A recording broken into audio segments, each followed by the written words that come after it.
Welcome to the EchoCast, episode 39.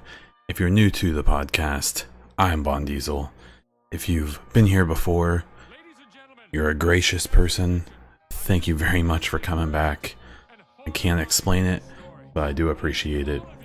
This is a podcast that mostly focuses on The Division and the upcoming Division 2 game by Ubisoft, or Ubisoft. Or with a silent U, Bsoft. Whatever you prefer. That said, in a previous episode, I said I had no idea how long the episode would be. I was afraid I wouldn't have enough to talk about, and I believe I rambled on for nearly an hour, which is about twice the normal length of this podcast. So this time, for realsies, I don't think this is going to be very long. But who knows? I've got some rant material, so maybe I will rant on. Starting off with content updates.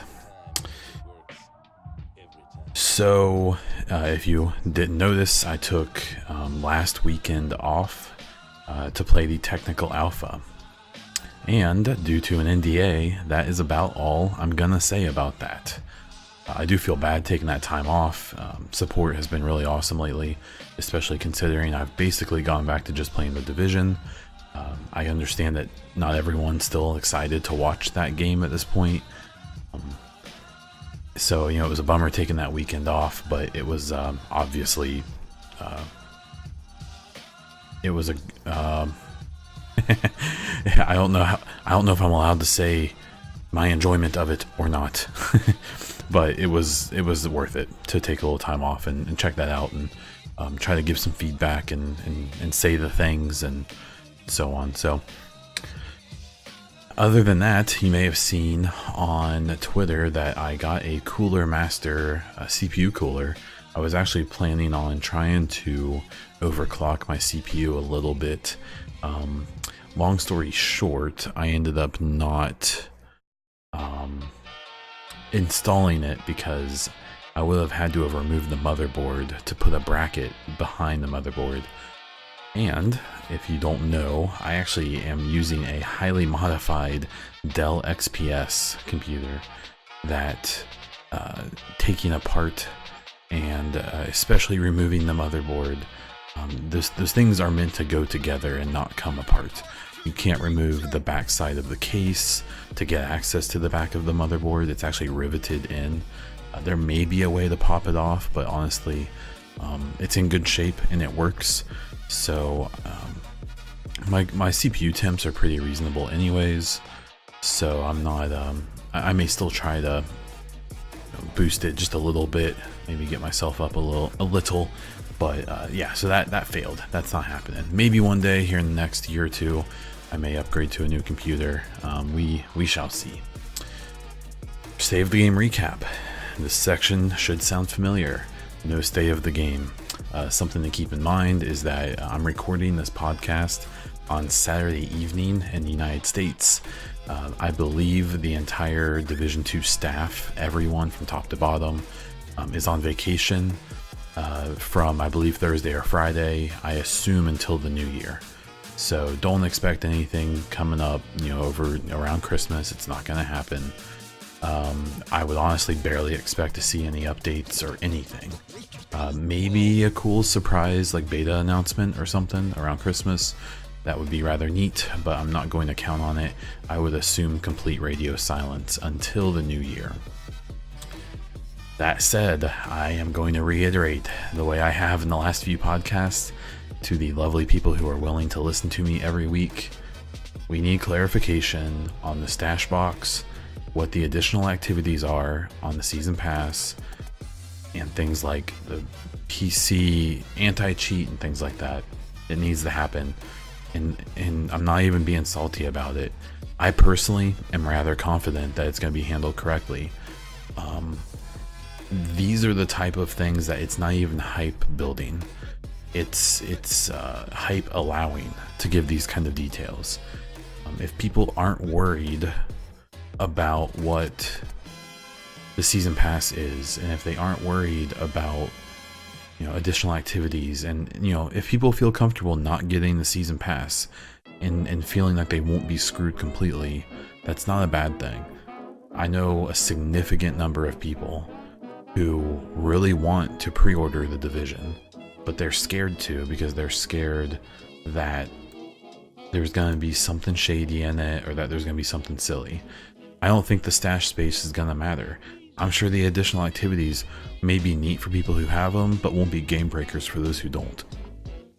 I assume they've made advancements on the anti-cheat and other things that people care about.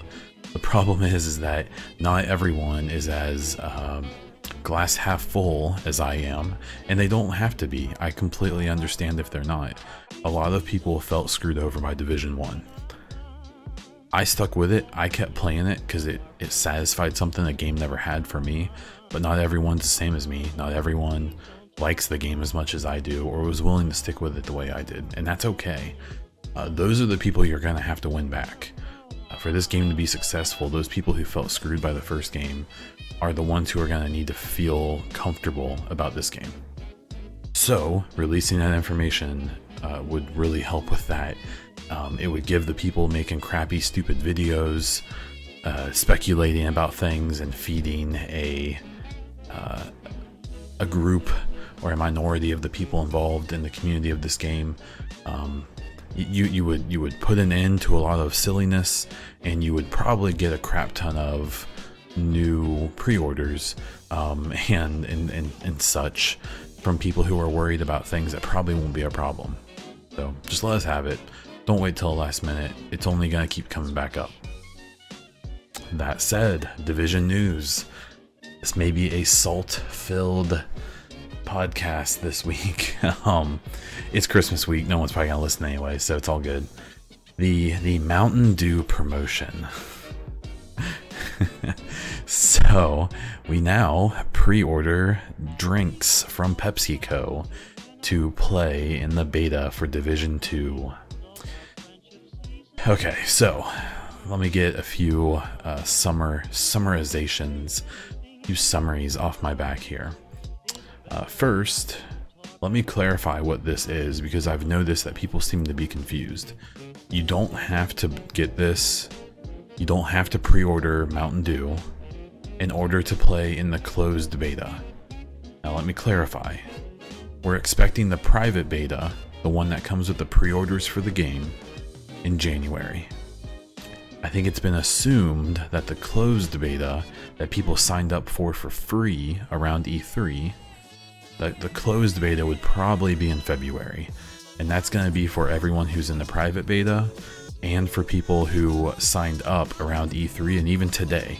I'll try to link the beta sign up. You can do it right now if you want. And I have a slight suspicion that almost everyone who signs up for that is probably going to get in. I think it's easy to assume that both of these betas are essentially going to be demos. I'm sure they're going to get valuable information from them, especially balancing, but mostly stress tests for the servers. See kind of how people are going to break the game, and if there's relatively easy things to fix, they'll fix them before release. But there's two betas that we know of right now. There's a private beta first, that's for pre-orders, and there's a closed beta second. This Mountain Dew promotion is for the private beta, for the first one. So I think people were confused and thinking that you had to do this pre-order to get a free code for the closed beta. That's not true. This is for the private beta. So what it is if you don't want to pre-order the game for $60 or more, and instead you want to play in the private beta, if you want to spend $20 on a 12-pack of energy drinks from Pepsi that are Mountain Dew energy drinks, you can do it that way. One thing to realize, you need to read the fine print. Only the first 10,000 pre-orders get a code. And what they're also doing, it appears that they're handing out 40,000 codes in store at Walmart's that you can get for free, it appeared. they're going to be doing like samples or something, and you can get a code for free. So there's a decent chance you can just go to Walmart and ask for a code. Don't hold me to that. The details didn't seem super clear in the fine print, but that's the way it read. So they're, you know, this thing's so dumb. The thing is that it just kind of, it's sort of an is what it is thing. Ubisoft does this with other games. I believe, I want to say Assassin's Creed had some deal with some food product. Call of Duty always does it. Battlefield does it, I believe. I know I've seen all kinds of codes. I think Halo has always done it.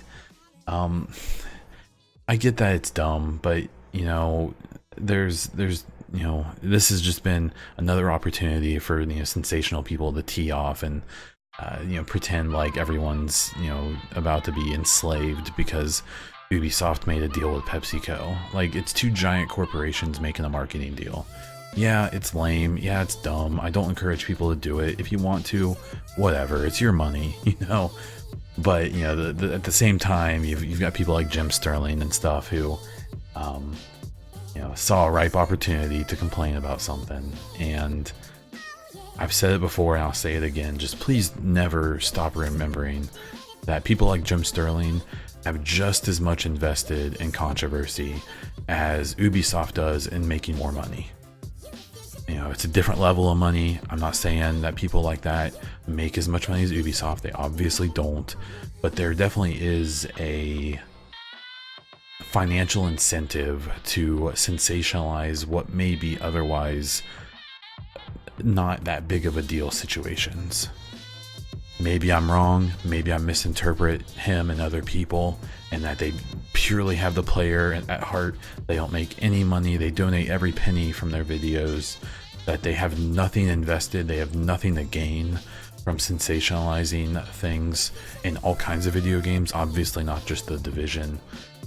But this is one of those ones where, especially if you watch some of the videos, it's just it's grasping, at least in my opinion. Now if they pop out and you can buy a new gun in Division 2 that one-shots everyone and you have to pay 20 bucks for it, then put me on the train. I'm ready to rant. I'll be ready to throw everything down, smash all the walls, call Ubisoft a bunch of crappy corporate thugs and whatever. But I'm not gonna get upset over what's a dumb but not that groundbreaking of a corporate deal between two giant corporations. I think what's tough is that with The Division, whether you actually interact with them or not, we get a lot of access to a lot of the people involved in the game. We have all of the community devs, we have community managers, we've got Petter and Yannick and Amper and Johan and all these people. A bunch of the devs are very accessible. You've got Frederick, you've got Terry, you've got Taylor, you've got all kinds of people who are very accessible. And so you start to feel like, you know, when this stuff happens, those are the ones you think of, and those are who you blame.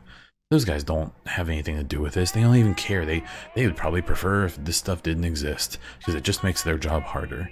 But beyond that, I think sometimes we start to forget that while we have these this closeness to some of these people, you forget that they still work for the biggest or the second biggest corporation in the world when it comes to video games. Ubisoft, out of all of the major AAA companies, appears to be one of the better run ones and one of the, you know, the less scummy or the less greasy of them. But it still doesn't mean they're perfect. It doesn't mean that they don't intend to make money. They obviously do.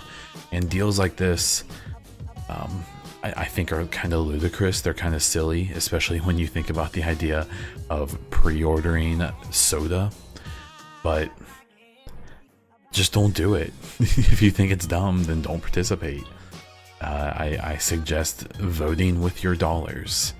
The same way I've said, if you are worried about Division, don't pre-order it. The same way I've said, you know, I think it's interesting that, one, the silliness of pre-ordering soda involving a video game, and two, people getting so upset about that silly thing. But I'll leave it there. I've probably ranted about that long enough.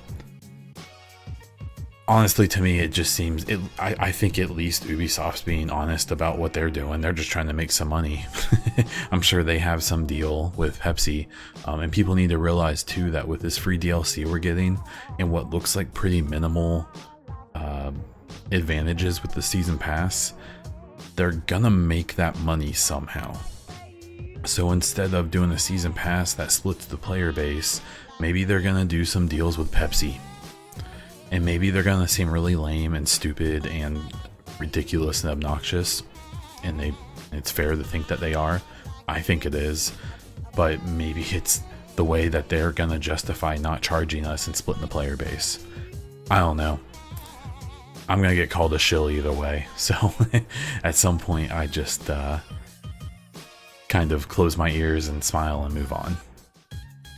Just remember, you're in charge of your happiness and how upset you want to be about things. So if you want to choose to be upset about soda pop, go nuts. I will patiently wait for more worthy things to be upset about. So there's that. For the speculation discussion this week, I'll start with this. Stone Mills left me a book of sorts, but it was good stuff. On the SitRep, on the Bullets and Beer Discord, he left me some thoughts and ideas for things to chat about. His first point was kind of talking a little bit about hoping that the last two shields, the audio that goes along with them, has some significance to the Division 2. A few of these shield audio logs have been really cool. About a half of them have been kind of like neat but kind of dumb. I really was hoping that these would tell some very clear story from the first one to the last one. That's supposed to build some tension and give us something interesting to look forward to at Division 2. And instead, they've just kind of been scattered and odd. They're cool. There's definitely some neat stuff to them. And I think that after Division 2 comes out, the shields may have more significance once we know more about Division 2 and the story and so on. But yeah, I really hope these two really bring it. I would love if the last one was straight from Keener, him saying, well, I can't wait to see you and your friends in DC, or something like that. I think that'd be pretty neat.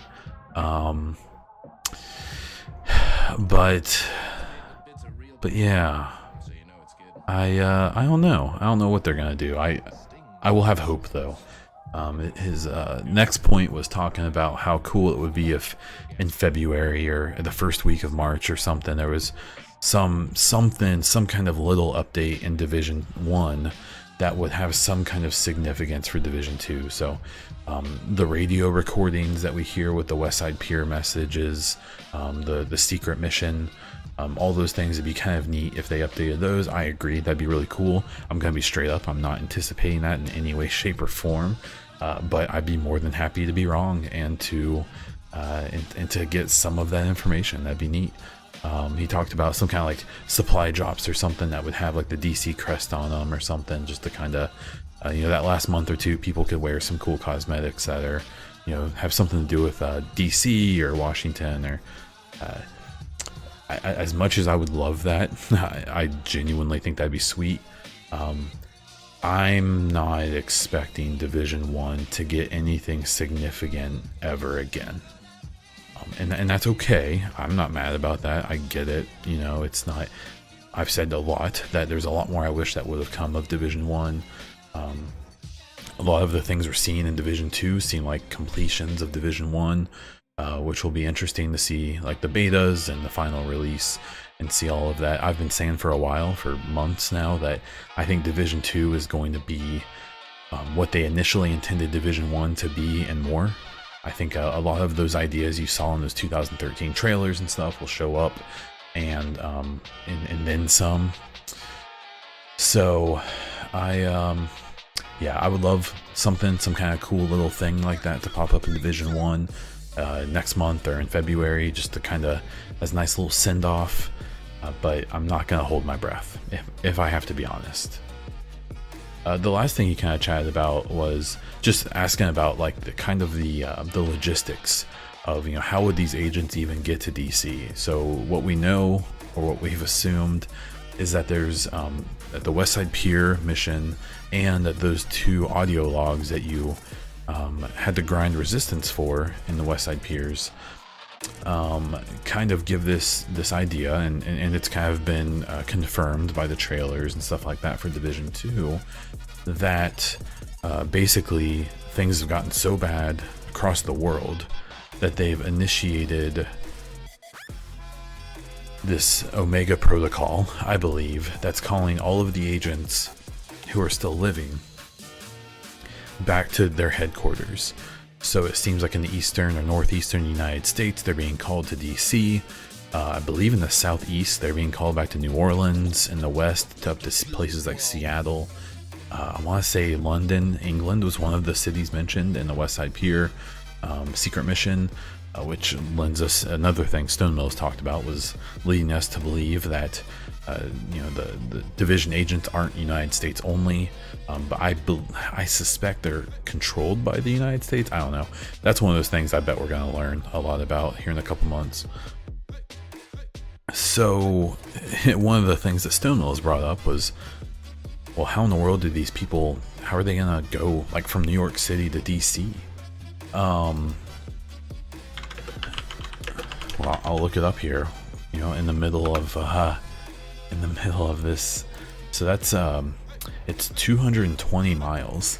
So if you think about, you know, if agents are being called from New York to DC, you know, by car, it's just a few hour drive, 4 hours. But who's to say any of the highways are clear? Who's to say there's any way to get them there? I mean, in theory, maybe they could helicopter them there. Maybe that's going to be part of the story. Maybe they're going to arrive in different ways. Maybe some will walk. If they're coming from places, you know, like in Pennsylvania or things like that, maybe they're a little closer. You know, Richmond is, you know, kind of a similar distance, but south, about half the distance away. I think that is kind of interesting. A point that Stone Mills brought up was that, you know, after World War II, places like Japan basically shut down their borders so they could spend time just fixing and trying to rebuild and get everything together, thinking that, you know, essentially that's what's going to have to happen after this whole crisis is over. Maybe that seems completely reasonable. The thing I think we may find in Division 2, and I'm going to make very clear that I intentionally ignored anything that could spoil anything so far with Division 2 when it comes to the story. I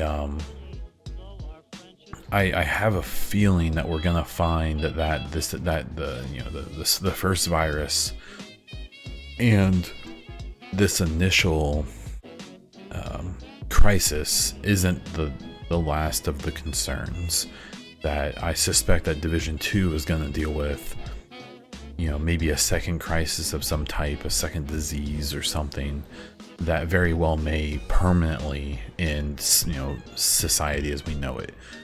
By the end of Division 1, I think we could find that a lot of infrastructure was still in place, getting things like the power plant going again, and there's a lot about Division 1 that gives you reason to believe that maybe things can go back to normal one day. But I think that Division 2 may lead us to some point where we have to consider that, you know, we've re-entered into some kind of dark age, whether it's because of the number of people who have died, the infrastructure that's been destroyed or dilapidated, and I don't know, we'll have to see. But yeah, the whole idea of how the agents get there and what the purpose is going to be when they get there, why they're being called back to these headquarter areas, I think we're just gonna have to wait to see. The last thing I was going to talk about fairly quickly was I did a Guns I Want video a while back. I'll try to link it in whatever way you're watching this or listening to this. And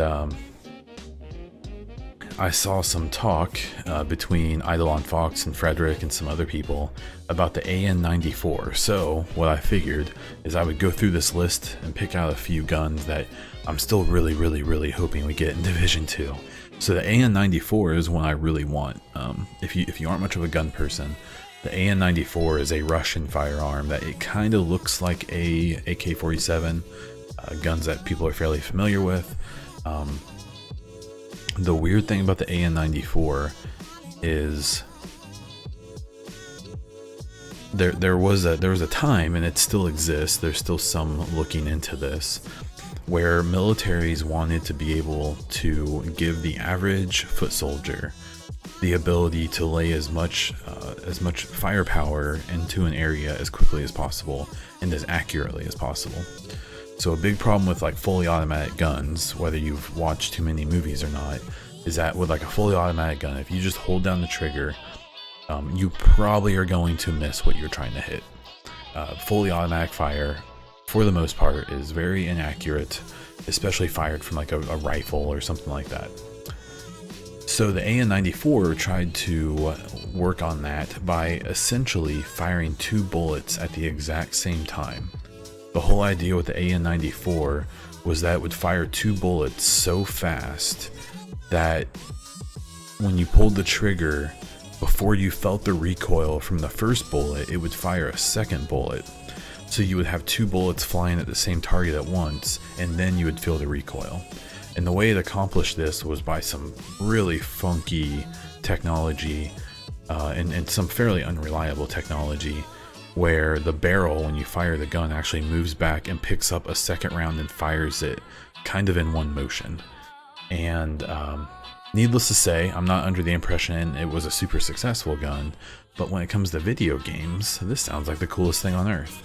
So they were kind of talking about it being like an exotic or something. My idea with it would be that the AN-94 would essentially be a semi-auto gun, but it would have higher damage, lower mag capacity because you're firing 2 bullets at once, and maybe like some extreme kick or something, some really bad recoil to keep it from being too powerful. Some of the other guns I'm really hoping to see, the AK-12 and RPK-16, those are the most modern, as far as I know.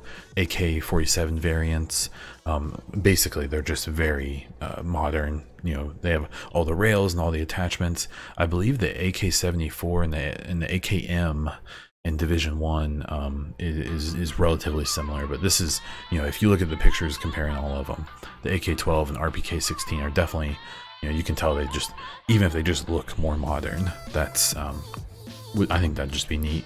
The AUG is a gun we had in Division 1, but it was the SMG conversion. It's a paratrooper conversion, which I found through some research to actually be exceedingly rare, but still cool. I think it's neat that we had it. But the AUG, the Steyr AUG, is actually one of my favorite rifles, assault rifles. It's a bullpup rifle, similar to like the MDR or the FAMAS that we should be familiar with, also known as the Bullfrog. And I just think it'd be cool to get the rifle variant as well. I think I would love to see something like that. The HK433 is a Heckler & Koch weapon that it's a German assault rifle. It's just a really cool looking gun, very modern, very new.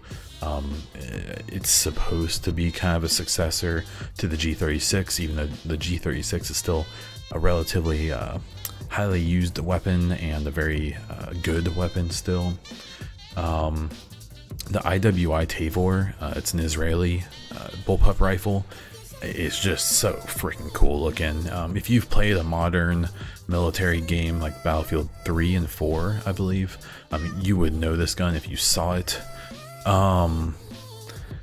I just think it's, a lot of this just comes down to me just thinking some of these guns are kind of cool looking, and having very little reason beyond that.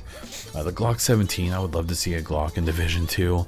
I am under the impression with Division 1, there were some licensing issues, and Glock is very weird about their guns being in games, because, and even as someone who is a relatively liberal person here in the United States, I have a weird situation where I also grew up owning and shooting guns, and have a weird mix of, I think guns are super cool and fun, and I also realize how insanely dangerous they are, and how most of the people who own them probably aren't really super prepared to do that, but they're right, and that's a whole different discussion.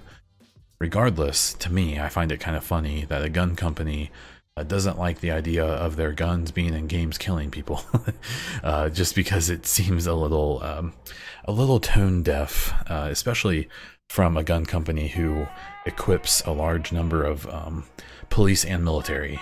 But what do I know? I'm silly. But yeah, I would love to see Glocks. They're just an iconic gun, and they could do some really cool stuff with them. There's fully automatic Glocks, there's 45 caliber Glocks, there's 9 caliber Glocks, there's, they could have a few different variants, and it'd be neat. You could even have like an exotic one, because some Glocks can be highly modified to be, borderline marksman guns. They're very versatile, and I would love to see them. The KSG is a shotgun that, instead of it's a bullpup kind of, where if you look at the shotguns in Division 1, the Super 90, the 870, and things like that, they have a tube underneath the barrel that holds all of the extra rounds, and when you pump the shotgun, or the firing mechanism pulls one out from the tube, puts it in the barrel, fires it, and ejects it. So the KSG is a pump shotgun, but instead of one tube under the barrel, it has two. They're side by side, and this is a shotgun that can hold 15 rounds, and because of its bullpup design, has a very long barrel. And the way these tubes work is you can actually put different rounds in each tube and switch to the one that you want. So the KSG, to me, actually has a lot of potential to potentially be some kind of exotic, where you can pick if you want like slug rounds or buckshot. The slug rounds could do a ton of damage but be hard to hit because it's only one round, and then the buckshot could do a little less damage but it's easier to use. I think that'd be kind of neat to have that ability to switch. And it's just a really cool looking gun. Again, we're coming back to that. The Evo 3 is a submachine gun that a lot of people would be familiar with. Calling it a submachine gun is true, I think, but it runs a weird round. It's the bullet it uses, it kind of looks like a mini rifle round, and so it's kind of a unique story. But basically, if you played any modern shooter game in the last 15 years, I believe even the Rainbow Six Vegas games had this gun in it. All kinds of games have had this gun, and one, we get back to it, it's just kind of cool looking, but it's also it's a neat little versatile gun, and it could work as kind of like a low / medium range gun in Division 2. The P90 is in a similar vein there. This is kind of a fan favorite that everyone's been screaming for forever. Cough cough Uber Timmy, cough cough cough. And he, I've kind of poked fun at these people because I keep telling them the P90 is in the game. It's just on the sensor turret, and people don't like that. People don't like that explanation. So I think it'd be cool if we got the P90. I believe Frederick has confirmed this gun in the state of the game after the weapons dev blog that we got. The P90 is kind of cool too, because it's similar to the Evo, where I believe it also fires kind of a non-standard bullet, where it again looks almost like a little rifle bullet, or rifle shell and bullet, but it's not. It's very much smaller, so it kind of has like a dual utility type of thing. The final gun in that video I talked about was the MP5K. So this is a really old gun. This is not a new gun by any standard. But if you saw a picture of this gun, you know that we had the MP5 in Division 1, a couple different variants, but the MP5K is like a very compact version, and I just think it'd be really cool. Again, we get back to this, it's just a cool looking gun. Back in the original Rainbow Six, I remember playing with the MP5K. Was one of my favorite guns in that game. So was the UMP and a bunch of other ones, but this is, I think it'd just be really neat to have that gun available. So there's that. However long this has been, I did it, and I hopefully gave a few of you guys something to listen to during this Christmas week and leading up to New Year's. That's all I have for now. I'm probably just gonna leave it there. If this was a little more ranty than normal when talking about the stash box and the Mountain Dew and the stuff, I guess I'm sorry, but at this point I assume you're expecting that. And yeah, but as always, I am trying to keep it calm, cool, and collected as we've talked about before. So if you have any questions for future episodes, check out Twitter or Discord. Link should be in the description. If you want to discuss this episode or previous episodes, there is a room in my Discord. You can check that link out. You can pick up the EchoCast on Anchor, iTunes, Spotify, and YouTube. You can support the podcast or me or whatever through Anchor as a supporter, or on Twitch as a sub, or with bits or tips. Don't feel obligated. Nothing is ever required. I am more than happy to never get a single thing from anyone, but if you're willing to help out, help me justify this time I spend on this stuff, give me more ability to do more of this and increase the quality of it, I do sincerely appreciate it. If you want to find me on Twitter, YouTube, or Twitch, I am Bond Diesel. If you want to find me on Instagram, I am BondDiesel_Twitch. That's what I've got. Thank you again if you're new. Thank you especially if you're coming back. And with that said, until next time.